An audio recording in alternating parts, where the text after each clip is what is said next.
Hi there, I'm Councillor Glen and this is Saturday, June the 29th, and I'm here on Hartin Street where, as you can see, the neighbors here are all set for Canada Day. Hartin Street is off of Hazeldean Road.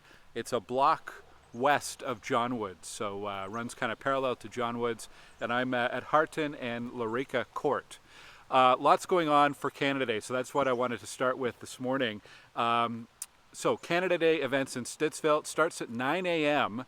with our special Canada Day flag raising at the Stittsville sign, corner of Stittsville Main and Hazeldean. That's known as Kavanaugh Green. So join us for a flag raising, national anthem, a quick ceremony to kick off your Canada Day. We'll have representatives from police, fire, paramedics, bylaw there. And then Hazeldean Gardens next door afterwards will host a small reception with some refreshments, coffee and tea and so on, to kick off Canada Day. In the afternoon, there's a couple things going on Stittsville Main Street. The Stittsville Legion is hosting a Canada Day party. Lots of activities for kids, and in the evening they've got a band. So that's on Stittsville Main Street, just north of Abbott. And right next door to the Legion, I guess, in the old Bradley's Insurance Building.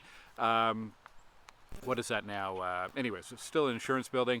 There's a car show, vintage car show for Canada Day in the afternoon, early afternoon, so check that out. And the big event is Stittsville Village Association's Canada Day celebrations. They are kind of in the behind Cardo Rec and Sacred Heart High School. And they're going to have fireworks at the end of the night. They're going to have entertainment, music, DJ, activities for kids from 6 p.m. onwards on the evening of Canada Day. So check that out. I've got all the information on my website at glengower.ca/events. A reminder that OC Transpo is free on Canada Day, so it's a great way to get around, especially if you're heading downtown.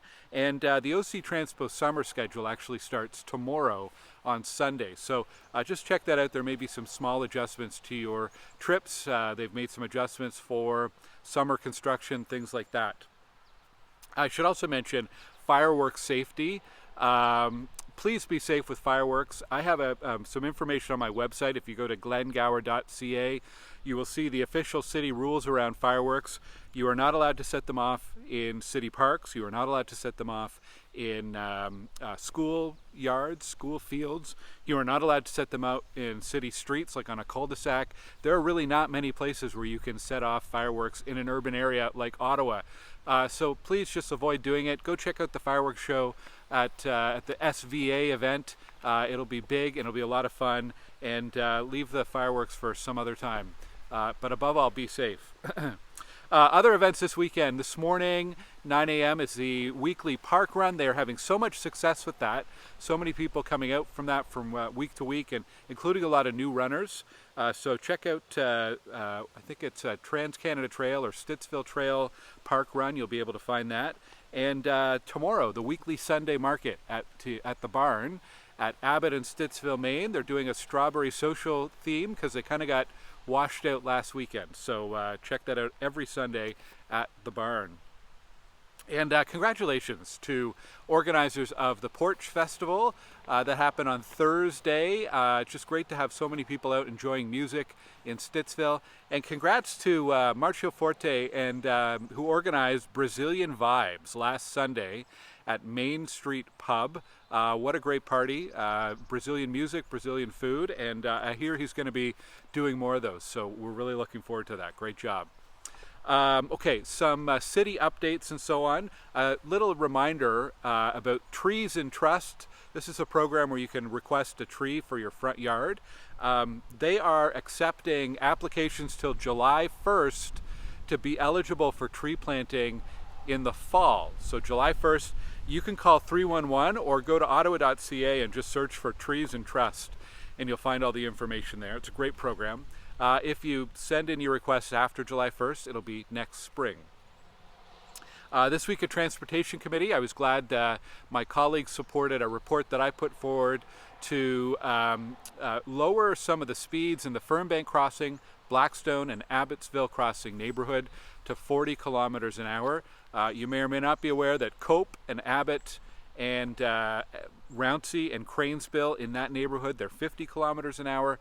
So I asked committee to support a reduction to 40. Still needs to go to council in a couple weeks, but I anticipate we'll get the support there. It'll be good for safety. Stittsville Main Street, starting on Tuesday, they're going to be doing some construction across from that new apartment being built. The new apartment is called The Landing, and they need to connect to some utilities. So there'll be some construction. Lanes will still be open in both directions, but just there may be, I don't know, maybe some delays or skinnier lanes than usual, so heads up there.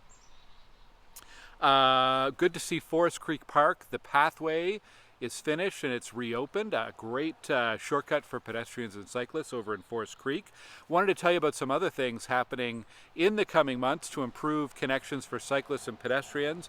Over on Johnwoods, they're going to be paving a formal multi-use pathway between Rosehill and Alon, and then next spring they're going to do Alon to Hazeldean, where they're going to be repairing, upgrading that pathway. Over at Westphalian along Terry Fox, there's a missing link in the cycling path connecting from Westphalian to the stormwater pond, so that's going to get filled in. Over on Bald Cypress, the pedestrian bridge leading to the Bradley Commons neighborhood, that should be opening July or August. We're getting close.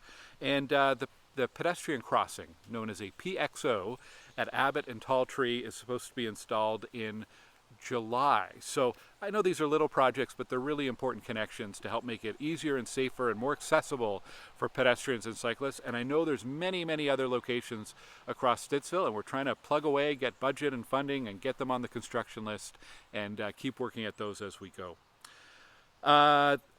City of Ottawa is warning about a scam around automated speed enforcement or speed cameras. If you get a text about a ticket, it's a scam. The city does not communicate speed tickets by text. They do it via letter in the mail. More information about that on my website. There's lots on my website, right? glengower.ca. We update it nearly every single day with information about what's happening in the community. I want to remind you about our Welcome to Stittsville Newcomers Guide. If you are new to Stittsville or coming here soon, or you know somebody who's coming soon, point them towards the Newcomers Guide. It's at glengower.ca/welcome. We also have hard copies in my ward office. This is a 32-page booklet with all the information you need in your first few days, weeks, and months in the community, whether you're moving here from another city or province, or whether you're moving here from somewhere around the globe. This will be a great resource for you, so check that out. glengower.ca/welcome. A reminder, two things. Reminder to call 311 this weekend if there's an issue. If there's a storm, if there's a splash pad that is not working, if there is a sewer that's blocked, if there's something you're concerned about, please call 311. We're not checking emails over the long weekend, and 311 is the fastest way to get a crew dispatch. So thank you for your cooperation there. Thank you to everybody who's been participating in Let's Bike Ottawa. This month, people are being encouraged to replace car trips with bike trips as much as possible, and you can track your progress at letsbike.ca. I know our team is closing in on 1,000 kilometers, which is awesome. I'm hoping this rain lets up a little bit so I can do a ride today. I'm closing in on 500 kilometers, but it's been a great activity from Enviro Center, so thank you to the folks at Enviro Center. I will ask for drivers, never honk when you're directly behind a cyclist. If you think about it, car horns are meant for other motorists who are behind, steel and a windshield. For cyclists, it can be really startling when you have a car directly behind you that honks. I had this happen to me yesterday. I was driving a little bit out of the shoulder because the shoulder was in bad shape with some potholes and debris. Cyclists are allowed to travel a little bit out from the shoulder. I'm fully aware of vehicles behind me. I can hear you. Your vehicles are loud. You do not need to honk. It can be really dangerous for cyclists. So thank you for your cooperation. And finally, Happy Canada Day. Thank you for watching this week, and I hope you enjoy the long weekend. Hope to see you out at our flag raising on Monday morning, or one of the many other events here in Stittsville on Canada Day. Thank you to all the organizers for putting on some great events this year. Really looking forward to it. Take care.